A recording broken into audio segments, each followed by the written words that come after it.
Good evening, students. You're welcome to today's episode on physics. We are here to study another important topic in physics, which deals with rigid bodies. But here we are focusing on how to do what? How to relate the knowledge of rigid bodies to the forces that acts on a rigid body. Now today, sometimes we observe objects at rest. Of course, when an object is at rest, that does not actually mean that there are no forces acting on the object or the mass. Of course, what it actually means is that the forces acting on that particular object cancels each other. And due to the cancellation of these forces, the object or the mass cannot experience any acceleration because the forces that acted on it had to do what? Had to cancel each other.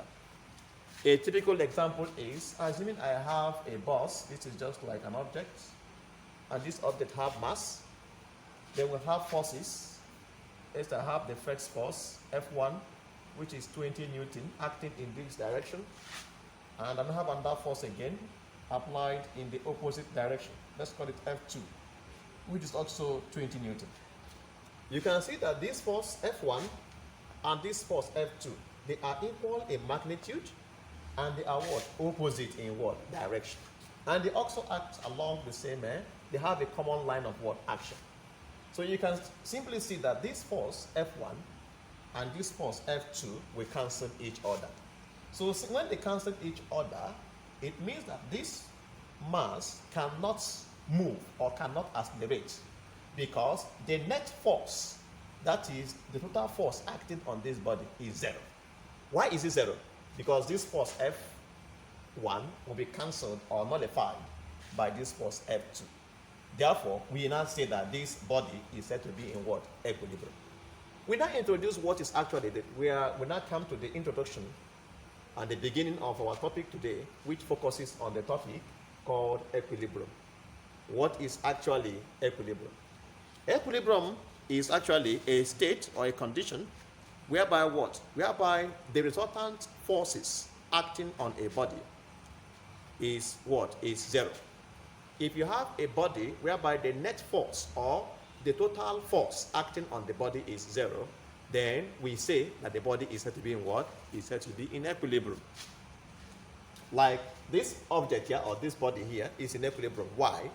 Because the forces that acted on this body cancelled each other.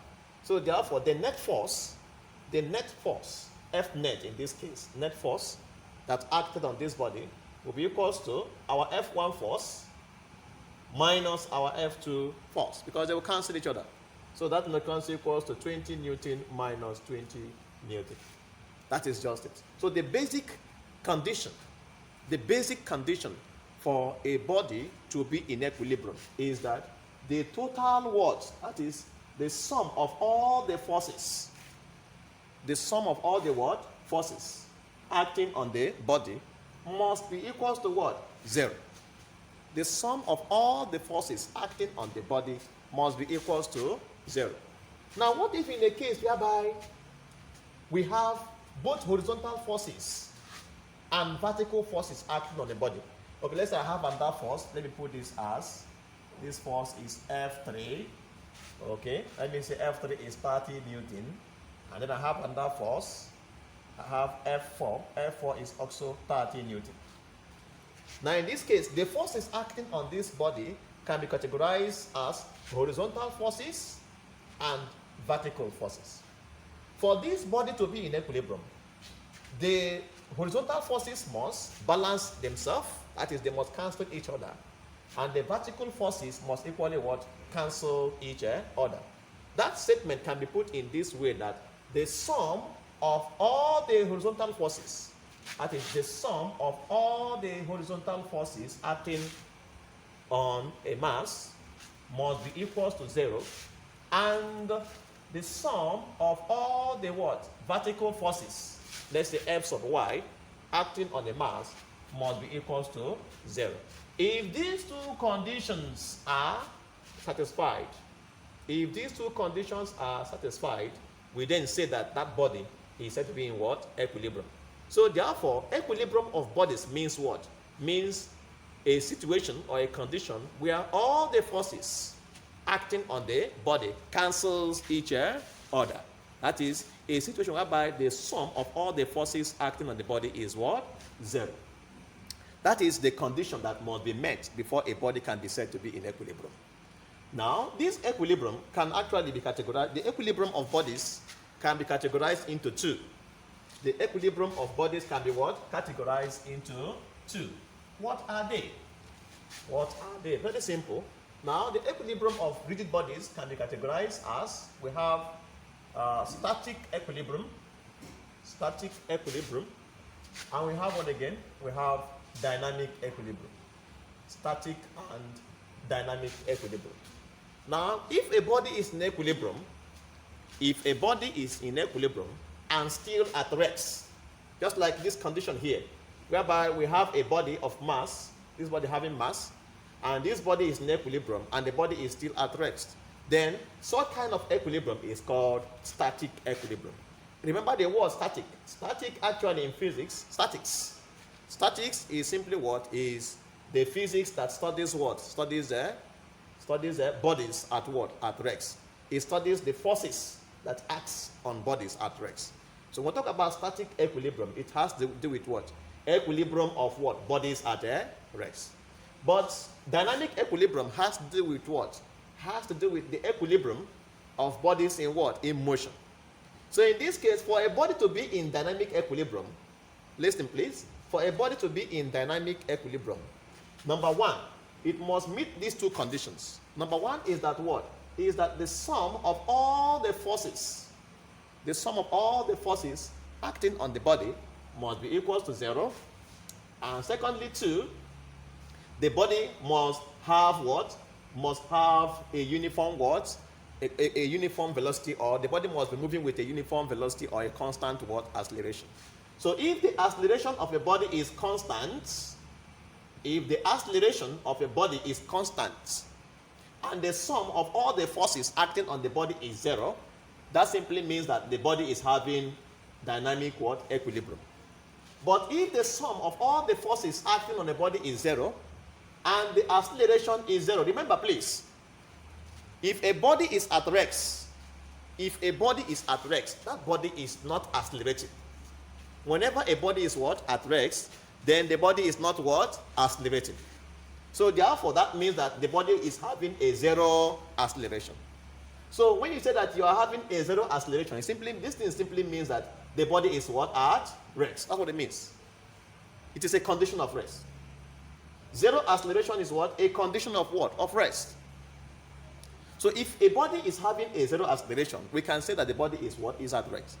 So if a body is at rest, or if a body is having a 0 acceleration, and the sum of all the forces acting on the body is 0, we can then say that whenever these two conditions, this and this, is satisfied, we say that the body is having static equilibrium. But if condition 1 and condition 2 is satisfied, we say the body is having what? Dynamic what? Equilibrium. So dynamic equilibrium involves that what? The body must be in equilibrium. That is, the forces acting on the body must cancel each other. And secondly, the body must be moving with a constant what? Acceleration. So these are the two different differences or distinctions of what? Of equilibrium of rigid bodies.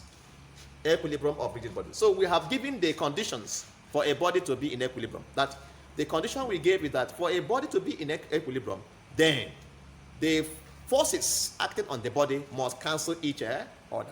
This statement can be put in a better form by saying that the sum of all the forces acting on the body must be what? Must be 0.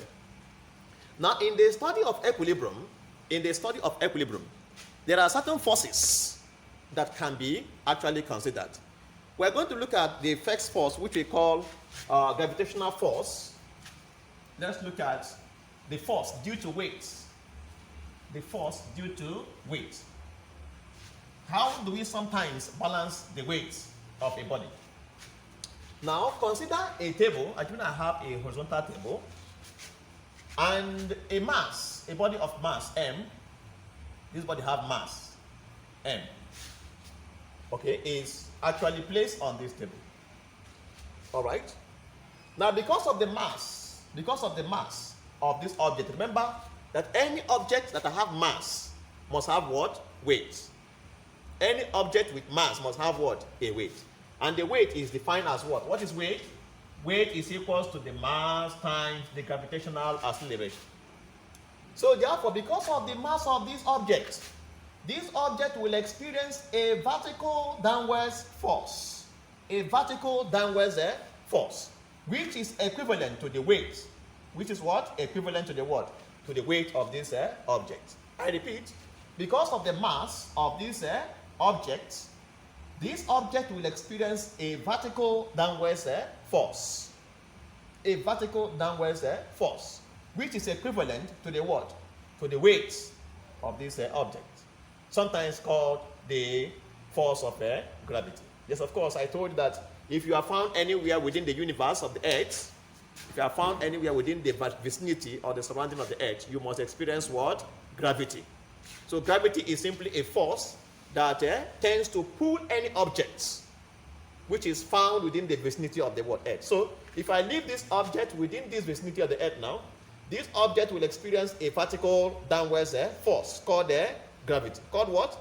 Gravity. So gravity must bring down any what? Object that goes up. Once this object goes up like this to this height, gravity must bring it down. So therefore, since I raise this object to this height, or by keeping it on this table, this object with a mass must experience a vertical downwards force. And this vertical downwards force is equivalent to the weight called given as mg. And the weight is also called the weight is also equivalent to the what? To the force of gravity. Now, how can this vertical downwards force be balanced? Very simple. Remember from Newton's third law of motion that for every action there must be what? An equal but opposite what? Reaction. So therefore, because of the action that is produced by the weights, by this vertical downwards force, the surface of this table here, will produce a force to counter the effect of this downward force. This force will act upwards like this. This force is called the reaction force. It's called the what? The reaction force. Reaction. In bracket R, call it the reaction force. So this, why we call it reaction is that what? It is a force that reacts. It is a force produced by the what? By the surface of the table, to which is meant to react to the what? To the downwards force, force which this mass experiences due to its weight. Okay? So now, by so doing, for this object to be in equilibrium, we want to study the equilibrium of this object. When can this object be in equilibrium? Of course, this object can only be in equilibrium. The only condition for a body to be in equilibrium, the necessary condition is that what? Is that the forces acting on the body must be what? Must cancel each other. The forces acting on the body must do what? Cancel each other. Now, when you look at this body, how many forces are acting on this body? Two forces. Number one, the weight acting downwards. Number two, the reaction acting upwards. So what we are now saying is that for this body to be in equilibrium, the reaction or the weight must be equal to the what? Reaction. So this guy here, the reaction force, should be able to cancel this guy. So all what we are saying is that our reaction force R must be equal to what? Must be equal to the weight mg for equilibrium. For what? For equilibrium. For the equilibrium of this mass. But consider what happens if it happens that the weight, the downward force, is now much more bigger than the reaction that can be produced by the table. That is, if the weight mg, if our mg is bigger than our reaction, what will happen to this table? The table will collapse. Think about dropping something like 10 bags of cement on a small, tiny table. What will happen to it, the table? Of course, the table cannot be able to carry this, the weight that will be acting downwards. So because of that, what the table will experience is what? It's a crack or a collapse. The table will collapse because what? Because the weight is more than the what? Reaction. But for this object to remain at rest, or for this object to remain in equilibrium, then this must happen.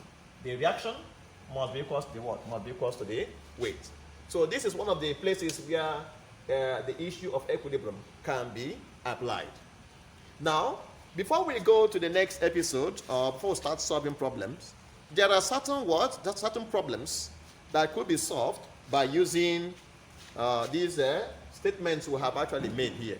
So I'm going to produce one of the questions, and we shall solve the problem. All right. So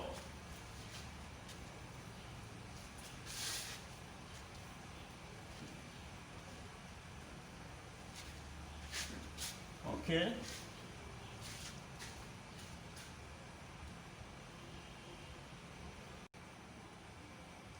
All right. So we have a problem displayed on the board. Now, this problem we are solving is actually one of the questions, I think question number 5, which came out in 2018-2019 past question for Imo State University students, 100 level physics. The question reads this way. It says that a body of mass 3 kg is suspended by an inextensible string from a nail, and it is pulled aside by a horizontal force F until the angle of inclination of the string to the vertical is now 30 degrees. Calculate the force and the tension in the what? In the string. All right, it's a very simple problem that could be solved. Now, first and foremost, we are going to give a diagram that will be representing all the forces that acted on this body or this mass. Now, assuming solution. Now, assuming this is our ceiling. This is a ceiling. Okay. This is ceiling. All right. So, and this body is suspended by an inextensible string from a nail. So maybe I do not have my nail point. This is my nail point. All right. And I have a string, an inextensible string, connecting this body, this object or this body of mass 3 kg. All right. The body have mass 3 kg. Okay. This is our string. Now, of course, looking at this diagram, I have told you that any object that have a mass must have what? Must have what we call what? Must have a weight. And the weight must always act vertically what? Downwards. The weight must act what? Vertically downwards. This is my mg. Let's put this as mg. Okay? Then if that's the case again, then let's now go ahead. This is our mg. And then due to the weights, the downwards vertical force, the vertical downwards force acting on this mass, this string will experience a force called what? A tension. The string will experience what they call tension. So this tension, we don't know the value. We call it, let us put it as T. It's our tension. The tension experienced by the string due to the weight of this mass. Then what then happens? A body of mass, this is suspended by an inextensible string from a nail, and then this body is now being pulled aside by a horizontal force. So assuming I pull this body aside, I pull it aside, then if I pull it, the string will come to a new position. Let this now be the new position of the string due to the horizontal force, and let this now be the new position of the mass due to this horizontal force that was applied.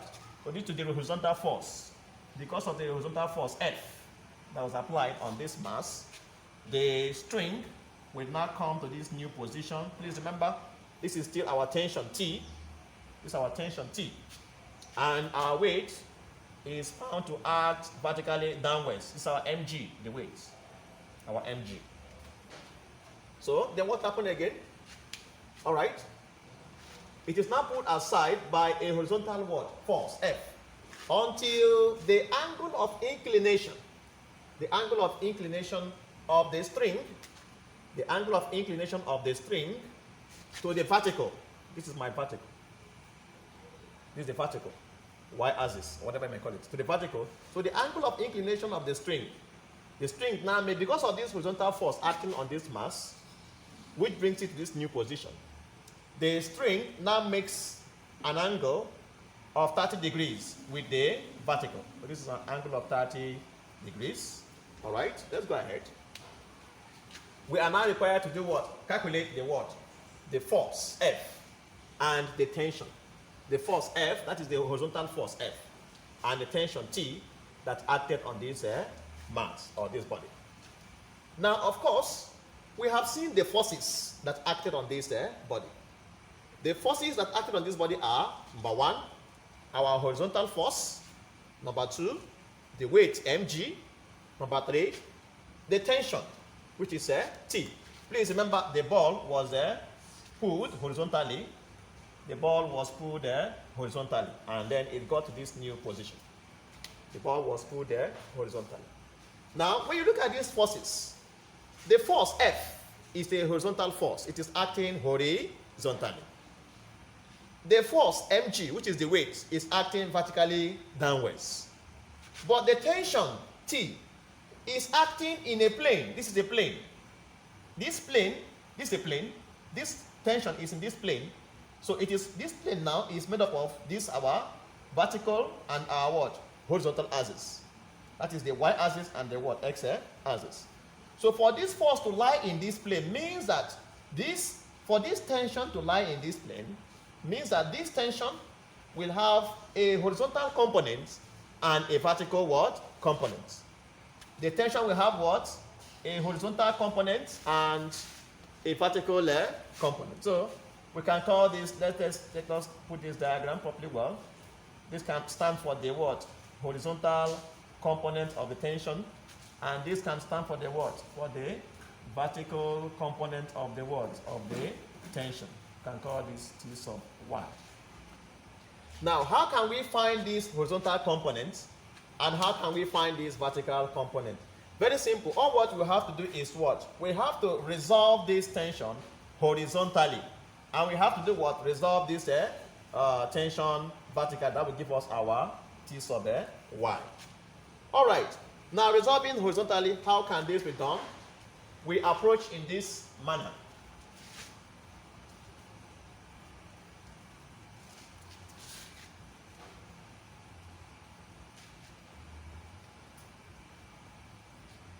Okay. Now, looking at this diagram, you can see that this angle here, the angle from here to here, angle from here to here is 90 degrees.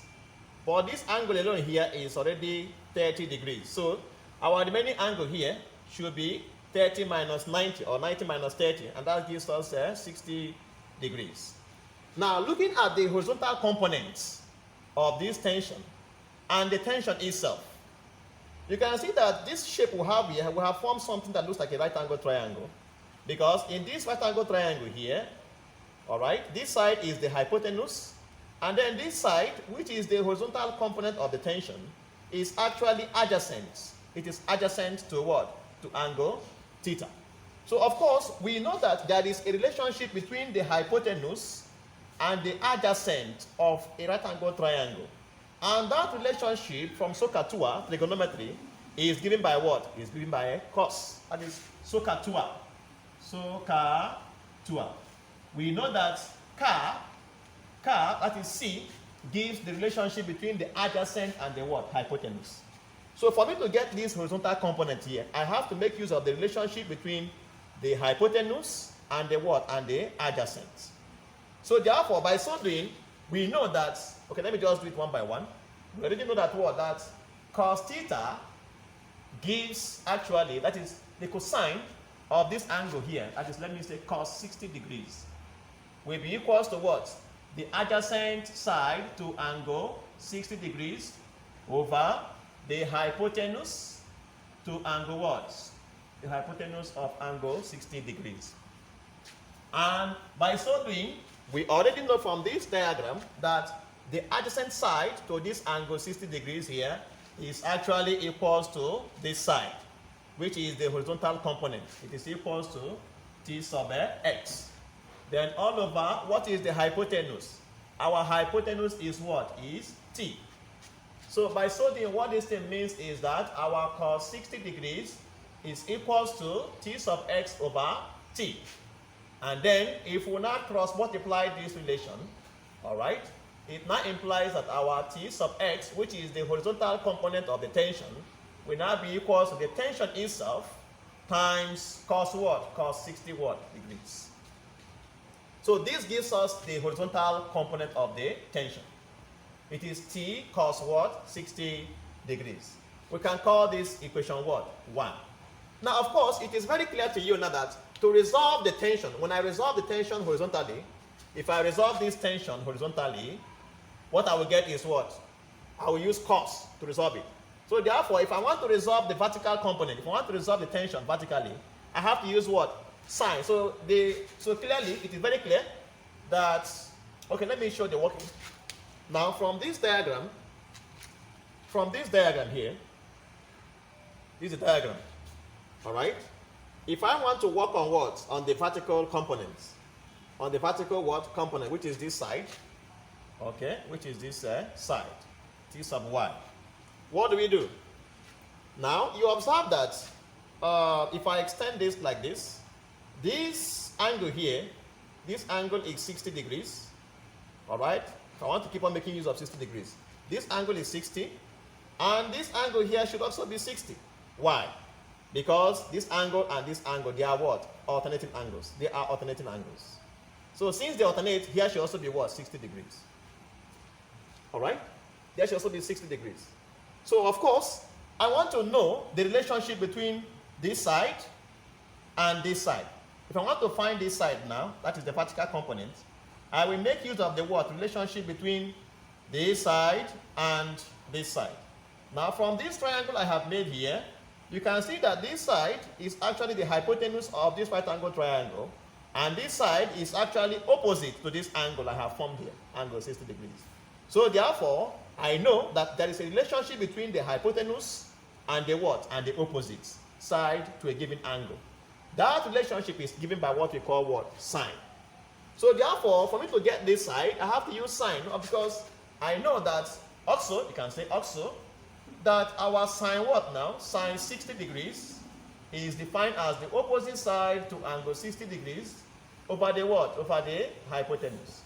And by this definition, the opposite side to our sine, the opposite side to our angle 60 degrees here is this side, which is our t sub y.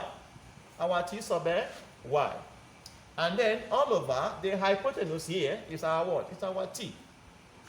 So if I carry on with this, it therefore means that what I have here is that sine 60 degrees is now equals to t sub y over t.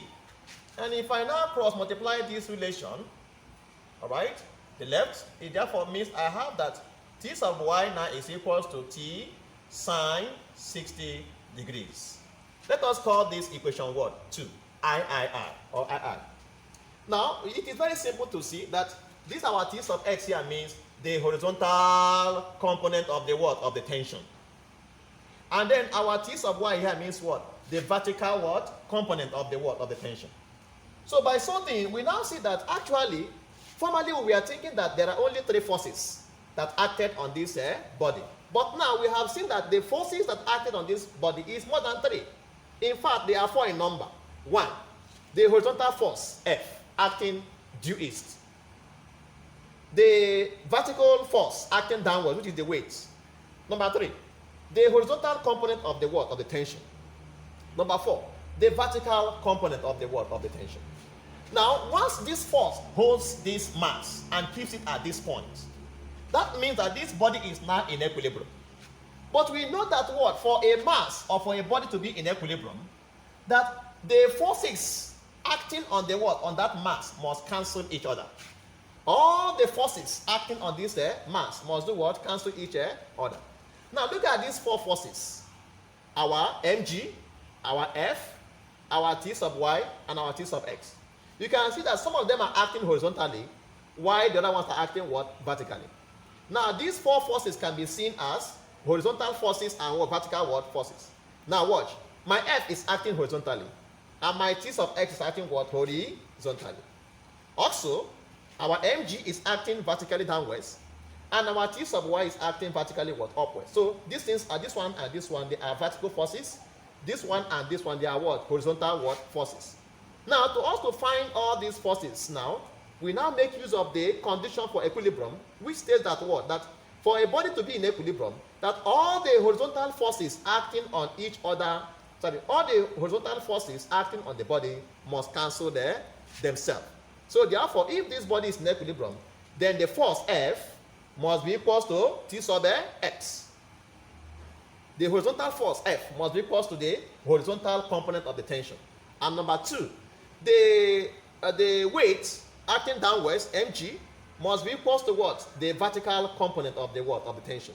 With these two conditions, we can calculate the value of the force and the value of the what? Of the tension. Now we now proceed. All right, let me clean this. Okay, now, so please take note of equation 1. In equation 1, we have that the horizontal component of the what? Of the tension is equal to this, and the vertical component of the tension is equal to this. Now, but what we are saying is that what? That for horizontal equilibrium, for horizontal what? Equilibrium. For horizontal equilibrium. The condition for horizontal equilibrium is that what? That the horizontal forces should do what? Balance themselves, which means that it implies that the force F acting the other way must be equal to the horizontal components of the what? Of the tension. And this now simply means that what? The force F should be equal to, we know what our T sub X is. From equation 1, we got our T sub X as T cos what? 60. So this means F is equal to what? T cos 60 degrees.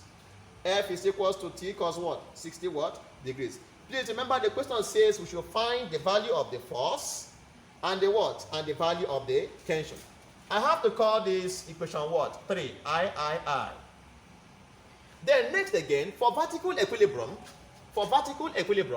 the weight must be equal to what? Must be equal to our T sub Y. Again, can I say again, for vertical what? Vertical equilibrium, the weight, mg, must be equal to what? Must be equal to the vertical component, that is T sub Y. And this statement simply means that the weight mg must be equal to, of course, our T sub Y is given from equation 2. T sub Y, which is the vertical component of the force, is given as T sine 60 degrees. So this means T sine what? Sine 60 degrees. We can call this equation what? Let us call this equation 4, IV. Now, by so doing, if I compare equation what? Equation 4 and equation 3. If I divide it, my T will vanish. Our T will do what? Vanish. So you can now say divide equal 4 by equal 3. Equation 3. What I will have on the left hand side is that what? Equation 4 I have mg over equation 3 I have what? F is now equals to equation 4 T sine 60 degrees all over, here I have T cos what? Cos 60 degrees. Now our T here, we cancel this T here. So what I have now is that mg over the force F, mg over F. Now I have to clean this diagram because I am no longer using this diagram for now. I have been able to use it to explain all that is needed in solving this question. So now, what I now have is that this implies that our mg over F will now be equals to sine 60 degrees over cos 60 degrees. But please remember that when you divide sine by cos, what you get is called tan. So therefore, sine 60 divided by cos 60 will give us tan 60 degrees. It therefore means that what? That our mg over our force F will now be equals to what now? Tan 60 degrees. Tan 60 what? Degrees. And this actually means that, Of course, remember, from the question, we are given the mass. You can even say here, where our mass, m, was given to us as 3 kg, and our gravitational acceleration was given to us as 10 in meter per second squared. So this now means imputing all these parameters into this relation, it therefore means that 3 times our g as 10 over our unknown force, F, is now equals to the value of tan 60 degrees. Let me confirm that. We have tan 60 degrees. Okay, that is root 3. Root 3. And then, by so this is now root 3 over 1. So if you now, this now means, okay, let me break it down for those who won't understand proper. 3 times 10 is now 30 over F. And this is now equals to root what? Root 3 over 1. So when we now cross multiply, what do we have? We now have that what? Root 3 times F is now equals to our 30. So therefore, this now means we now divide both sides by root 3.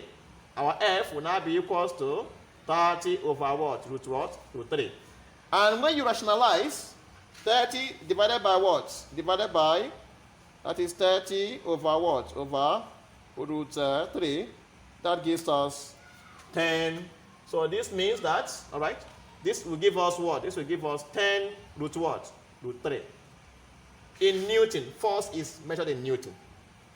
Now we have been able to find the horizontal force that what? That acted on that particular what? Mass. The next thing we want to know is what is now the value of the tension? With this force F, can we find the tension? With this force F, can we find the tension? Yes.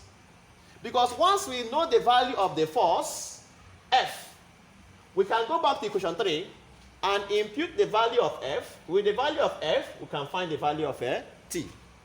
So I think this is well understood. When you look at it properly well, it's a very simple mathematics. This area is more of mathematics. The physics has gone. We have been able to explain the physics by looking at the forces, being able to bring out the forces that acted on the body, and we're able to know the effect of the forces that acted on the what? On the body. The right thing we are doing here is just using mathematics as a language of physics. Of course, we have always said that mathematics is a language used to explain what? Physics. All right, so now, you can now say that using the value of the horizontal force F as 10 root what? 3 in Newton, in equation what? Equation 3, we now have that what? Equation 3 now gives us 10 root 3 is now equals to T cos 60 degrees. Of course, we know we are from trigonometry, cos 60 is given as what? Half. This therefore means that 10 root 3 is now equals to T times half. And that means that 10 root 3 is now equals to T over 2. If I now cross multiply, it now means that what? That my T alone is now equals to 2 times 10 root 3. And this means our T is now equals to 20 root what? 3. The tension is a force, and therefore it is measured in what? In Newton. So these are the areas where we can apply the law or the conditions of equilibrium to solve problems. Now, this same problem we have solved using the conditions of equilibrium can be solved by using some basic theorems under equilibrium of under equilibrium of rigid bodies, like theorems like the one we call Lamy's theorem. So in the next episode, we shall be dealing with these theorems and equally use it to solve this same problem and show you that with that Lamy's theorem, we will arrive at the same answer which we have arrived here using the same Lamy's theorem. So it is left for you as a student to be able to know which one is simple for you or which one you can use easily to solve your problem. So see you next time in the next episode. We continue to solve more problems on that. Thank you.